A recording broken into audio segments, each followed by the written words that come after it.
करीब 95 साल पहले की बात है। राजस्थान के अलवर इलाके में एक गडेरिया भेड़ चराते हुए जंगल में गया। अचानक किसी ने उसे कहा कि बकरियां चराना मना है। बातों बातों में पता चला कि वो इलाके का तहसीलदार था। दोनों में बात होने लगी। पता चला कि बहुत कोशिश के बाद भी तहसीलदार के बच्चे नहीं होते। गडेरिया ने उनसे कहा कि आप दौसा के बालाजी हनुमान मंदिर में जाकर बेटा मांग लो, मिल जाएगा। न जाने क्यों तहसीलदार ने उस गडेरिया की बात मान ली। उन्होंने हनुमान जी से कहा कि अगर मेरा बेटा हो जाएगा तो मैं उसे यहीं इसी मंदिर की सेवा के लिए छोड़ दूंगा। इस बात का जिक्र उन्होंने अपनी पत्नी से भी नहीं किया। मन्नत मांगने के 1 साल के अंदर उन्हें बेटा नसीब हो गया, लेकिन बाप का प्यार अब आड़े आ गया। उन्होंने हनुमान जी से कहा कि मैं अपना वचन पूरा नहीं कर सकता, आपका ये ऋण मुझ पर रहेगा। वो बेटा बड़ा होने लगा, शिक्षा की उम्र तक आया तो पिताजी ने उसे हरिद्वार के एक बड़े विद्वान प्रभुदत्त ब्रह्मचारी के यहाँ पढ़ने भेज दिया। लड़के में अद्भुत क्षमता थी, उसे रामायण कंठस्थ थी। बिना पढ़े वो रामायण का पाठ करने लगा। उसकी ख्याति दूर दूर तक फैल गई और वो साधु सन्यासियों और बड़े बड़े उद्योगपतियों के घर रामायण पाठ करने लगा। जवान होने पर उसकी शादी भी हो गई। एक दिन देश के बड़े उद्योगपति ने अखबार में विज्ञापन दिया कि हनुमान जी के मंदिर में रामायण पढ़कर सुनानी है। तय तारीख पर नारायण स्वामी अपनी पत्नी के साथ हनुमान जी के मंदिर पहुंच गए। बहुत से लोग उद्योगपति को रामायण पढ़कर सुना रहे थे।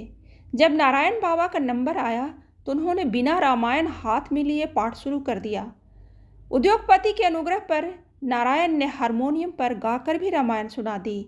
उद्योगपति जी भाव विभोर हो गए। नौकरी पक्की हो गई। सस्ते जमाने में 350 रुपये की पगार, रहने के लिए मंदिर में एक कमरा और इस्तेमाल के लिए एक कार भी नारायण बाबा को दे दी गई। जीवन बेहद सुकून और आराम का हो गया। रुपया, पैसा, शोहरत और देश के सबसे बड़े उद्योगपति की नज़दीकियाँ। उद्योगपति के एक गुरु थे, नीम करोली बाबा। बेहद चमत्कारी संत थे वो।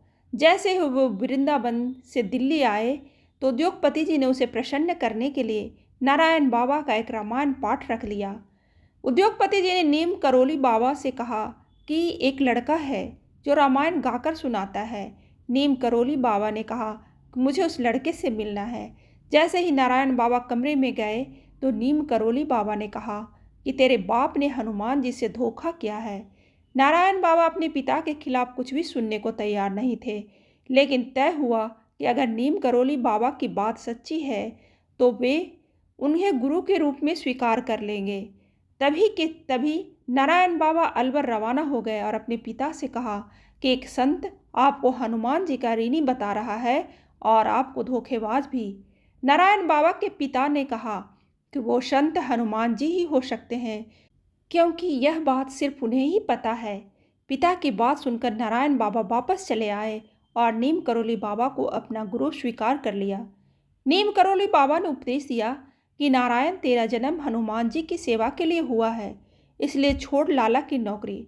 गुरु आदेश मिलते ही नारायण बाबा ने नौकरी छोड़ दी और दिल्ली के मेहरौली इलाके में एक जंगल में एक गुप्त मंदिर में आश्रय लिया।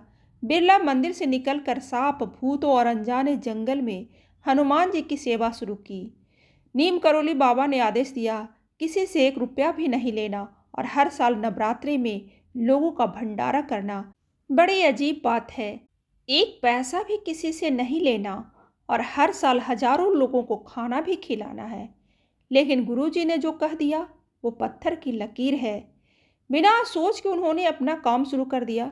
नीम करोली बाबा ने उद्योगपति से कहकर नारायण बाबा की पत्नी को घर चलाने के पैसे हर महीने दिलवा दिए, लेकिन नारायण बाबा को पैसों से दूर रखा। तब से आज तक इस मंदिर में हर साल 2 बार नवरात्रि में हजारों लोग भंडारा खाते हैं।